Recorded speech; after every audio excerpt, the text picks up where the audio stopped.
2 নম্বর, জেনা থেকে তাদের নিজেদের হেফাজত করতে হবে। ব্যভিচার, বিবাহ বহির্ভূত সম্পর্ক, এই সকল অন্যায় কাজ থেকে যুবকদেরকে হেফাজতে থাকা তাদের জীবনকে সফল করার বড় মাধ্যম। এগুলো থেকে বেরিয়ে আসতে হবে। একটা দৃষ্টান্ত আমি দেই।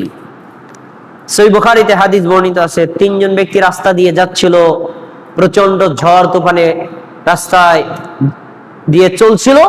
ঝড় তুফানের কারণে তারা পাহাড়ের এক গুহার ভিতরে ঢুকেছে। উপর থেকে একটা পাথর এসে গুহা আটকায় গেছে। তখন 3 জনে বলছে, এখান থেকে বের হওয়ার কোনো রাস্তা নাই, দেখো আল্লাহর সন্তুষ্টির জন্য কেউ কোনো আমল করেছে কিনা, এই উসিলা দিলে আল্লাহর কাছ থেকে পার পাওয়া যাবে। একজন ব্যক্তি বলছে, আমার একটা আমল আছে, আমি আল্লাহর জন্য করেছি। কি? আমি আমার চাচাতো বোনকে ভালোবাসতাম, তার সাথে জেনা করতে চাইলাম। সে বলল 100 দিনার দিলাম, রাজি আছি, 100 দিনার দিলাম। যখন জেনা শুরু করব তখন সে বলছে, ইত্তাকিল্লাহ, আল্লাহকে ভয় করো, তুমি আমার সতীত্ব নষ্ট করো না। এই শব্দটা বলেছে, পরে লাফ দিয়ে উঠে গেছি। আমি আর জেনায় লিপ্ত হই নাই, আল্লাহর ভয়ে ফিরে এসেছিলাম। আল্লাহ, তুমি যদি জানো ওই কাজটা আমি তোমার সন্তুষ্টির জন্য করেছি, আজকে বিপদগ্রস্ত হয়েছে, তুমি আমাদেরকে বিপদ থেকে উদ্ধার করো। হাদিসের এবারত হলো, নবী সাল্লাল্লাহু আলাইহি ওয়াসাল্লাম বলেন, এই লোকটা দোয়া করার সঙ্গে সঙ্গে পাথরটা সরে গেছে। সুবহানাল্লাহ। তাহলে বোঝা যায় যুবক বয়সে জেনা থেকে বেঁচে থাকা বা অন্য বয়সে জেনা থেকে বেঁচে থাকা, এটা আল্লাহর নিকট একটা নেক আমল। এগুলো থেকে বেঁচে থাকবে যারা, তারা বিপদগ্রস্ত হয়ে আল্লাহর কাছে দোয়া করলে দোয়াও কবুল হবে, সফলতার একটা বড় মাধ্যম। অনুরূপ ভাবে শুধু যৌবন বয়স না, অনেক বৃদ্ধ মানুষরাও জেনায় লিপ্ত হয়। এ বিষয়ে কঠিন কথা আছে। রাসূল সাল্লাল্লাহু আলাইহি ওয়াসাল্লাম বলেছেন, 3 শ্রেণীর মানুষ আছে, যাদের সাথে আল্লাহ কথা বলবেন না, যাদেরকে আল্লাহ পরিশুদ্ধ করবেন না, যাদের দিকে আল্লাহ ফিরে তাকাবেন না। তাদের ভিতরে কি? 1 নম্বর হচ্ছে শাইখুন জানি, বৃদ্ধ জেনাকারী, মালিকুন কাজ্জাব, মিথ্যাবাদী রাজা, আর ওয়াইলুল মুস্তাকবির, যে গরিব হয়েও অহংকার করে। এই 3 শ্রেণীর মানুষ আল্লাহর নিকটে ভয়ঙ্কর অপরাধী। তাই বৃদ্ধ অবশ্যই জেনা থেকে বিরত থাকতে হবে। এই হাদিসে আবার আরেক জায়গায় আসছে যে 3 শ্রেণীর লোকদের সাথে আল্লাহ কথা বলবেন না, ফিরে তাকাবেন না, পবিত্র করবেন না। সাহাবীরা বলছে, এরা তো ভয়ঙ্কর শাস্তির মধ্যে আছে। আল্লাহ রাসূল, তারা কারা? তিনি বলছেন, আল মিসবিল ইজারিহি, যেই পুরুষ তার পায়জামা, প্যান্ট, লুঙ্গি, জুব্বা টাকনুর নিচে পড়ে, এ হলো ভয়ঙ্কর অপরাধী।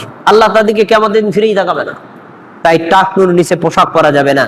ওয়াল মান্নান, যারা মানুষকে উপকার করে খোটা দেয়, তাদের দিকে আল্লাহ ফিরে তাকাবেন না। ওয়াল মুনফিকু সিলআতা বিল হালিফিল কাযিব, মিথ্যা কথা বলে, মিথ্যা শপথ করে যারা ব্যবসা করে, তাদের দিকে আল্লাহ ফিরে তাকাবেন না। তাই এখান থেকে আমরা বুঝতে পারলাম এই সকল ভয়ঙ্কর অপরাধ থেকে আমাদের বেরিয়ে আসতে হবে। জেনা থেকে বাঁচতে হলে যুবকদেরকে হালাল পন্থায় পরিবারকে নিয়ে বিয়ে করতে হবে। এটা আল্লাহ রাসূলের আদেশ। রাসূল সাল্লাল্লাহু আলাইহি ওয়াসাল্লাম বলছেন, ইয়া মাশারাশ শাবাব, হে যুব সম্প্রদায়, আলাইকুম বিল বাআহ, তোমাদের যাদের মধ্যে সক্ষমতা আছে তাদের উচিত বিয়ে করা। যদি বিয়ে করতে সক্ষম না হয় তাহলে তোমরা কি করো? তোমরা রোজা রাখো, সিয়াম পালন করো। এই সিয়াম তোমাদের চক্ষুকে নিম্নগামী করবে, এই সিয়াম তোমাদেরকে লজ্জাস্থান হেফাজত করাবে। তাহলে প্রথম কাজ, তারা হালাল পন্থায় বিয়ে করবে। আর যদি বিয়ে করতে অক্ষম হয় তাহলে তারা নিজেদের চোখ এবং লজ্জাস্থানকে হেফাজত করবে, এটা তাদের দায়িত্ব। তারপরে আরেকজন আদর্শ যুবকের দৃষ্টান্ত আমি পেশ করছি। ওমর ইবনে খাত্তাব রাদিয়াল্লাহু তাআলা আনহু সম্পর্কে আমাদের নবীর হাদিস। জাবির ইবনে আব্দুল্লাহ রাদিয়াল্লাহু আনহু রাসূল সাল্লাল্লাহু আলাইহি ওয়াসাল্লাম বলছেন, দাখালতুল জান্নাহ ফাইযা আনা বিকসরিম মিন যাহাব, আল্লাহ আমাকে জান্নাত দেখাতে নিয়ে গেলেন। আমি জান্নাতের মধ্যে ঢুকলাম। জান্নাতের বিভিন্ন কিছু দেখে এইগুলো আমার উম্মতকে বর্ণনা করার জন্য আল্লাহ তাআলা আমাকে দেখালেন। আমি দেখতে গিয়ে এমন একটা প্রাসাদ দেখলাম, অত্যন্ত চমৎকার, এত ভালো লাগলো। সেটা স্বর্ণ দিয়ে তৈরি, সোনা দিয়ে তৈরি। তারপরে ফাকুলতু লিমান হাযাল কসর, যেই ফেরেশতারা আমাকে জান্নাত দেখাতে নিয়ে গেলেন তাদেরকে জিজ্ঞেস করলাম, এত সুন্দর চমৎকার প্রাসাদ সোনা দিয়ে তৈরি, এটা কার জন্য? তখন তারা বলছে এটা হলো ফাকালু লিরাজুলিম মিন কুরাইশিম লিশাবাব, এলা হলো কুরাইশ বংশের একজন যুবকের জন্য আল্লাহ তৈরি করেছেন। আর এই যুবকটা কে? এই যুবক ওমর ইবনে খাত্তাব রাদিয়াল্লাহু আনহু। তার জন্য আল্লাহ তৈরি করেছেন। এখন আল্লাহ রাসূল সাল্লাল্লাহু আলাইহি ওয়াসাল্লাম বলছেন, ইয়া ইবনে খাত্তাব, ওমরকে বলছেন, হে ওমর শোনো, মা আ'লামু মিন গায়রাতিকা ওয়া আলাইকা উগারু ইয়া রাসূলুল্লাহ। ওমর, আমার মনে চাইছিল এত সুন্দর প্রাসাদ একটু ভিতরে ঢুকে দেখি, ভিতরে ঢুকে দেখি, বাইরে থেকে তো দেখলাম, কিন্তু যখন শুনলাম ওমরের জন্য আল্লাহ তৈরি করেছেন, ওমরের ব্যক্তিত্বের দিকে তাকায়া, তার সম্মানের দিকে তাকায়া আমি ওই ঘরের ভিতরে ঢুকি নেই।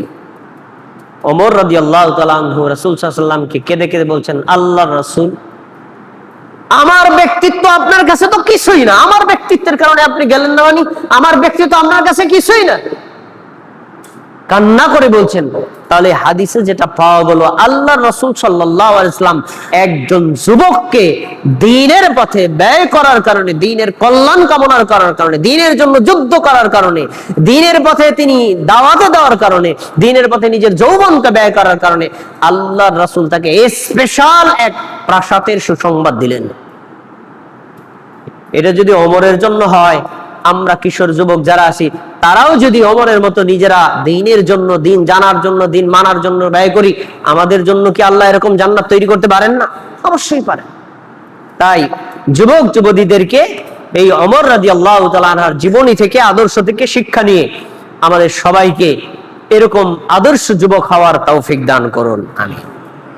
একটা কথা আমি আপনাদেরকে এতক্ষণ বলছি, যুবকদের অবক্ষয়ের বড় 4টি কারণ।